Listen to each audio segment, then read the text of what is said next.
Hey, what's up, YouTube? It's Casual Brews here with my Week 8 NFL picks and preview. Um, so coming off a pretty good week last week when was it 15 and 11 on my picks last week. So see if I can keep the ball rolling. First off, the Thursday night game, Arizona 6.5-point favorites at home against Green Bay. Obviously, this line a little bit higher than would otherwise be. Green Bay coming off 5 straight wins themselves. Arizona undefeated, but Green Bay's out Davante Adams today.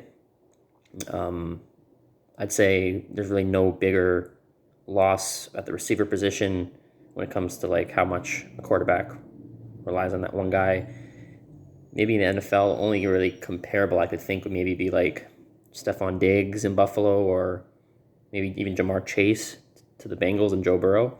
Not to say Aaron Rodgers still can't be great without Adams. He's missed him a couple games here and there the last few years anyway, but it's just by far his favorite target. When in doubt, he just throws it to Davante Adams. He's arguably the best receiver right now in football. So that's a big loss. Lazard, I think, is also out due to COVID protocol. So Packers will be a little shorthanded.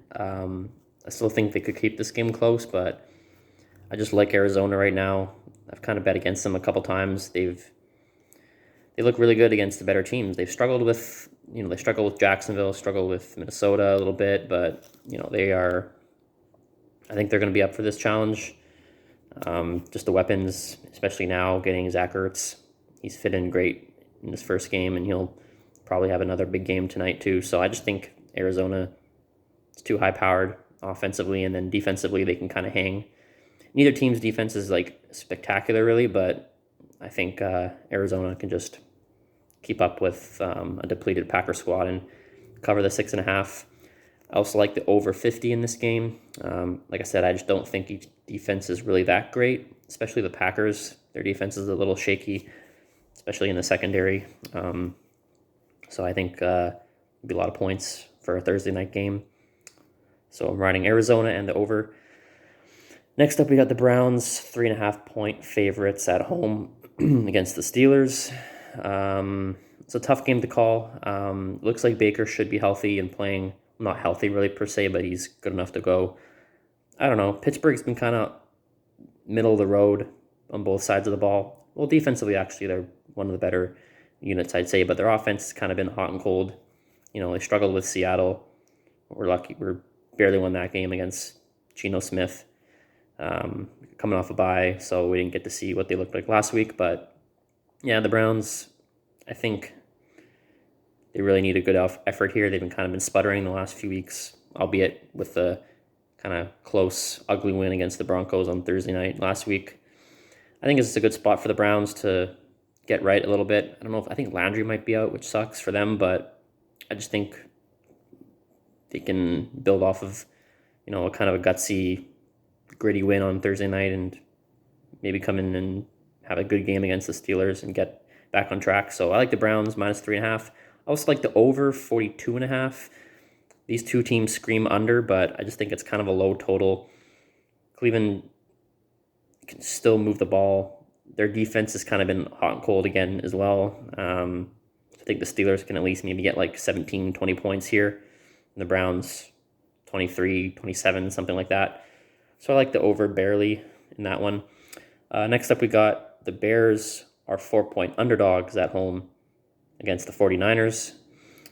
I've been kind of harping on San Francisco all year.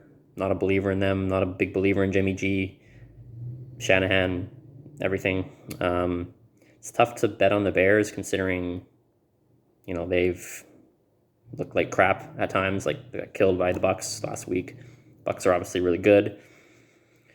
Colts beat the 49ers pretty soundly at the end of things. I like the Bears. I'm not going to go as far as to pick them straight up, although I might still sprinkle a little bit extra on the straight up the money line, but I'm at least going to go +4 here. I just think at worst, the Bears can keep this within a field goal. They haven't shown me anything lately to have much confidence in them, but that's just how much I don't believe in the 49ers, and they got injuries too. I just think, coming off a bad loss, the Bears will come back with a little stronger effort maybe in this one. The total's really low, 239.5, so I'm going to take the over again, barely. I don't love it, but got to pick something, and I just think it's too low. I think the Niners, if they do win, which they still could, I don't, doubt that, they'll score enough points to get the over. And then the Bears, I think they can, hopefully, they're professionals. They're Matt Nagy, say what you want about him. He's a bad coach, but he still is an NFL head coach. He's got to be able to look at film and find something that they can do to right the wrong a little bit offensively. So I like that over 39.5 barely. Next up, Falcons, 3-point favorites at home against Carolina. Carolina also coming off a bad loss. They've really just fallen off the deep end after starting 3-0. Falcons look decent. They're not going to be a playoff contender by any stretch, but they look like a scrappy 7-10, 8-9 team, perhaps.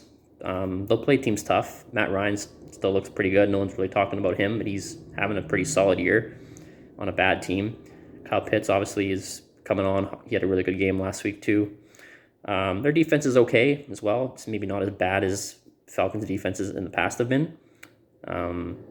So yeah, I like Atlanta here to cover that spread. I've bet on Carolina a couple times and they've burned me, especially last week against the Giants. They look like a mess. They're, Darnold, after his first couple good games, he had that Thursday night game where he looked pretty good. He's looked like garbage. He got benched last week too. There's talk about bringing in Deshaun Watson. I think it's too little, too late there. I don't know how much better he could be at this point, coming off, not playing the whole year so far. Their team's toast. I think they lose again here. Take Atlanta with -3. And I like the under 46. Like I said, I don't think the Falcons' defense is as bad as it's been in recent years. And Carolina's offense has not shown me much lately, so I don't think they score enough to hold up their end of the bargain here. And yeah, so I like under 46, my first under so far. Coffee break. Recording this Thursday morning. I meant to get it out Wednesday after my recap. Stuff came up and I didn't get it done, but we'll have it uploaded at least before the Thursday night kickoff. Next up, we got the Jets, 10.5 point underdogs at home against the Cincinnati Bengals. It's crazy. When was the last time Cincinnati was ever favored by double digits?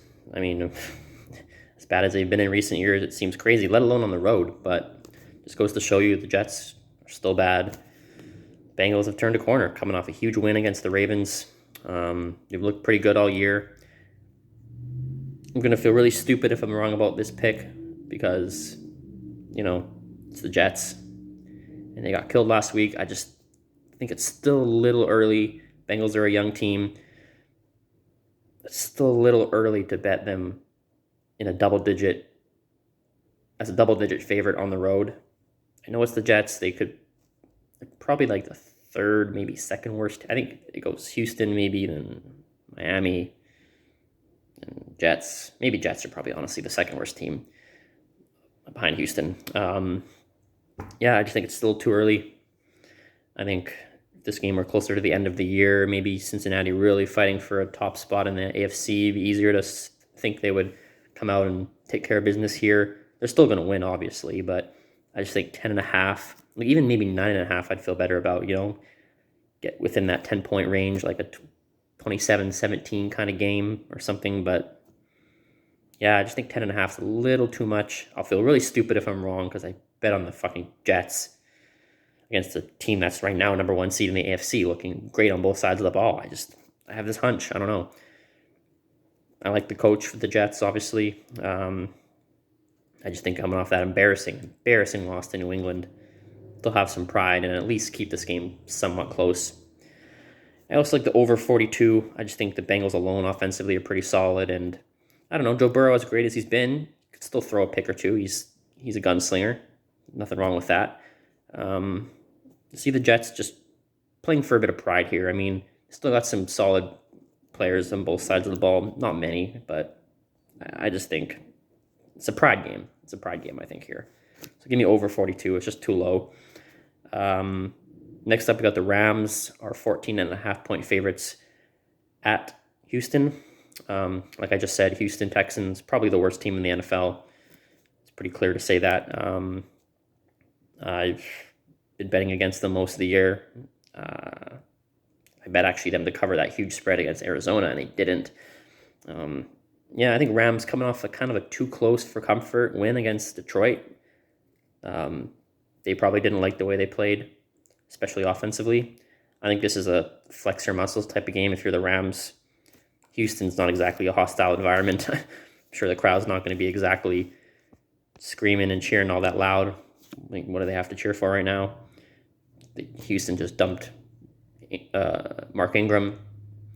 I don't think the locker room's happy about that. I know, what's his name?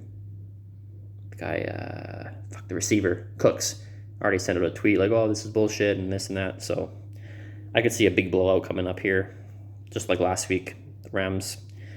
So I like the Rams minus 14.5. I think both sides of the ball, they're just going to come out front running, flex their muscles, and kill the Texans here. And then I like under 47.5. It's worked more often than not for me betting Houston unders because they simply can't score enough to hold up their end of the bargain in the point total. Rams might win this game 37-6. I don't know. So take the Rams and the under there. Next we got Buffalo, 14-point favorites at home against Miami. Third game in a row of probably the three bottom feeder worst teams in the NFL. Maybe Jacksonville is, I don't know, Miami, Jacksonville, flip a coin. So Buffalo 14-point favorites. Another second week in a row, a lot of big spreads. Buffalo already killed them once this year, right? I don't know. Miami looked good at times against the Falcons. I mean, Tua, it's kind of coming to life a little bit. Obviously, hearing the Deshaun Watson rumors, playing for his job. I just think he's had two really good games in a row. I just think maybe due for a little regression here against the Buffalo defense that probably wants to come out and really put forth a good effort after kind of not looking so good against Tennessee. Coming off a bye week, hopefully extra prepared, not going to take Miami too lightly. Knowing that they beat them already handily this year, that Miami's going to want to try to get some revenge. Another kind of similar to the Rams, I like this as a flex your muscles kind of game for the Bills. They're at home. The crowd will be fired up, even though it's just the Dolphins. They're always fired up. I think it's a tough spot for Tua and the Dolphins to come into. I think they get smoked as well here. So I like the Buffalo Bills minus 14, and I like the under 49.5. Kind of like how I was thinking that Chiefs-Washington game where I'm like, hey, one of these defenses has got to play well here, which they did. Chiefs defense played well that game and played well at times against Tennessee. But anyway, I think the Bills defense has a bounce back game. I still don't believe in them really. I don't think they're anything better than like a middle of the road defense. Like I said, they look terrible against Tennessee. I like them in a bounce back spot here at home, feeding off the crowd. Probably hold Miami to less than 10 points. I could see the Bills winning big, and so I'm going to go the under 49.5 off the basis of Miami not scoring enough. Next up, we got a doozy here. We got the Detroit Lions at home, only 3-point underdogs against the Eagles. I think this is finally, after some close calls, a lot of tears shed from Dan Campbell and all those motivational speeches and rah-rah and how much they hate losing. I think they finally get their win here. They're due. They're long overdue. They were a bomb field goal away from maybe winning against the Ravens even in that game. They were feisty as hell against the Rams. They pulled all the stops, fake punts, this and that. They might try more of that again this game. Who knows? Eagles, they've looked okay at times, but overall, they're pretty bad.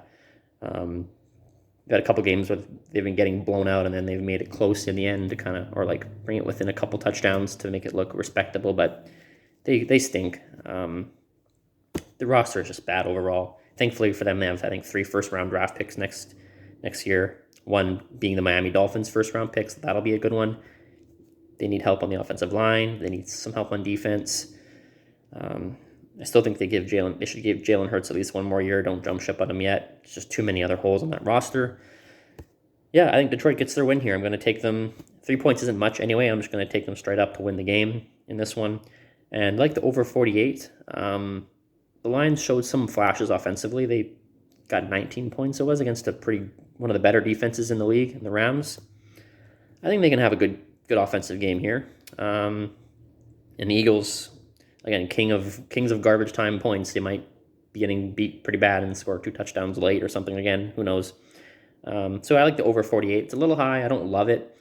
Again, I could see the Eagles struggling to score maybe again. I don't know. But Detroit's defense isn't very good, so I think that over can hit at 48. Next up, we got a good one here.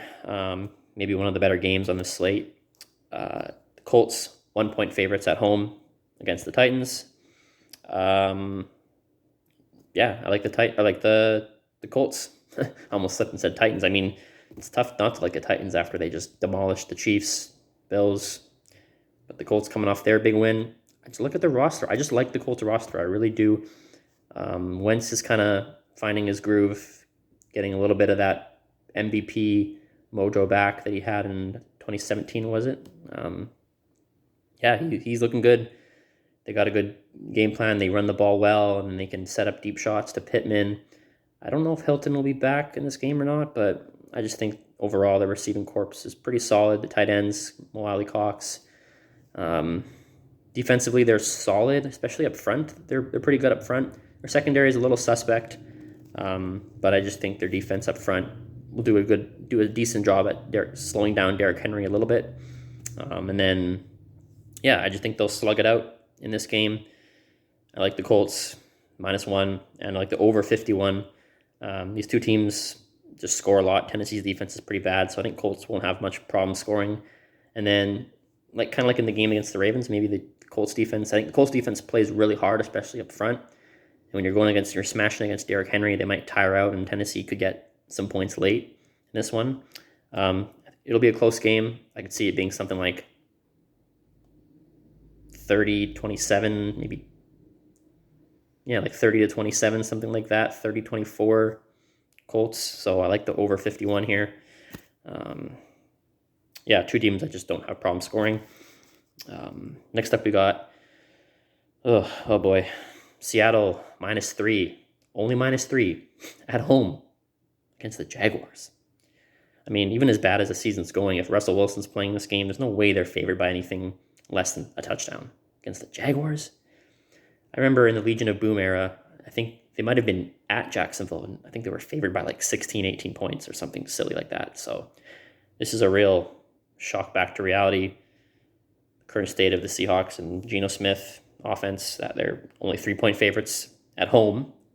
But, I mean, they haven't really played well at home the last couple of years anyways, so it can't be too big of a shock, I guess. I just got to take... I know I'm a homer, but, I mean, if this were a better team, I couldn't pick the Seahawks here the way they've looked. So, Jacksonville, again, one of the worst teams in the league. You got to win by more than 3 points. The season is already almost over for the Seahawks at 2-5, but if you don't win here, I mean, the season is over. It doesn't even matter if Russell comes back. He's not going to be able to dig the team out of that hole. So they got to win that game by more than 3. And then under 43.5, just going to take it. I mean, I've seen enough of this offense, this Geno Smith offense. He hasn't been good, but like I touched on in my recaps, Seahawks game and my full recap, the play calling is not doing them any favors. They're kind of calling a game plan as if Russell Wilson's back there. Geno Smith obviously isn't Russell Wilson. He needs like a game manager type of game plan. Instead of just running the ball 8 straight times, get him some short passes, get the tight ends involved, pass it to the running backs, something like that. Like give him something to work with here, not sit in the pocket for 6-7 seconds looking for whatever he's looking for. So I don't know. Jacksonville just isn't good. They have 1 win against Miami. There's no way Seattle can't beat them by more than 3 points. So Seattle on the under. It's just not going to be a lot of offense, I don't think, on either side. You could see this game being like, 17-12 Seahawks. Jesus, I don't know. Next up, we got the Chargers, 5.5-point favorites at home against New England. Another interesting game. Chargers coming off a bye. The week prior, they got killed by the Ravens. Probably doing a lot of planning in that week off. New England coming off a huge win, blowout embarrassment against the Jets.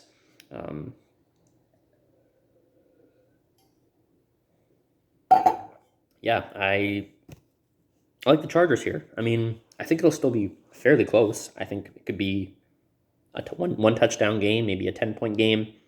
I just think Chargers, they've looked really good in their wins. They got the Chiefs on their resume, the Browns. Off a bye week, you would hope they really looked at some things offensively. Their defense isn't great, so not much you can really work on there. I just think personnel wise, it's a little flawed. But offensively, they got to figure it out, and I trust that they did. New England might be no joke, honestly. They might be a feisty team that might compete for that last wildcard spot in the AFC, honestly. So they'll give them a good fight, I think, here. I just think the Chargers, it's a little bit better. Top to bottom will pull away here. So I like them to cover 5.5. I also like the over 49. I think the Patriots have figured out their offense a little bit. Mac Jones, they don't ask him to do too much, but, when they get their running game going, they get the short pass, the screen game that's been in New England's offense forever. That kind of opens things up down the field, and Mac Jones has shown, going back to college and now in the pros, he's hitting some deep shots too. So you'll see that maybe late in the game. Maybe the Chargers get a bit of a lead, kind of get complacent on defense, and maybe Mac Jones and the Patriots offense makes it interesting. So I like the over 49 here. Next we got the Bucks, 5.5-point favorites on the road against the New Orleans Saints. The Saints didn't show me much of anything, at least offensively. Their defense, at least their front seven, real solid. Granted, against a disjointed Seahawks offense with Geno Smith. So how much stock do you really put into that? I don't know. But statistically, their defense has been pretty solid all year. So they might give some problems to Tampa Bay, but I don't know. I just don't see the Saints just as a very good team overall, especially offensively. It was like Kamara or bust, and then, Seahawks let Kamara beat them in the passing game. They started to take him away, and then the Saints struggled to move the ball at that point. And, Tampa Bay's defense, while looking a bit shaky at times, is still very good, I think, and they'll watch the film of that Seahawks game and be like, okay, that's what we got to do. Take away Kamara, let the rest of them beat us. And I don't think they have enough weapons. I don't think Jameis is that good to overcome if the Bucks can just take away Kamara. So yeah, I like the Bucks.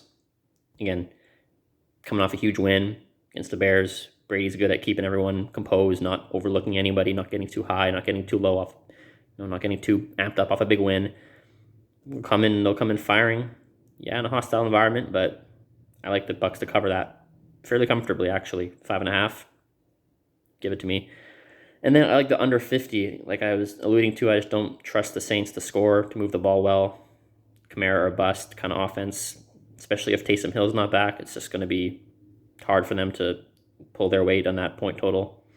So, and then, Tampa Bay has no problem keeping the game lower scoring, running the ball a lot. Fournette, Ronald Jones, they'll kill the clock. They'll go on long drives. Brady loves that stuff. So, yeah, give me the Bucks of the under. 50 points, it just seems that's way too high for the Saints anyway, being in this game after what they've looked like offensively, and then the Bucks, how they can keep a game low. Anyway, yeah, it seems like an easy pick, too easy. Next up, Denver Broncos, 3-point favorites at home against Washington. Two pretty bad teams, maybe. Denver, just really exactly like Carolina, started off hot, played bad teams, and now they struggle offensively. They're at least a little bit better defensively than the Panthers are. So I like them to hold what's now a pretty bad Washington offense. Taylor Heineke's kind of all over the place, erratic. I think Denver handles them pretty soundly. In a low-scoring kind of game that resembles how their loss to the Browns went. Low scoring.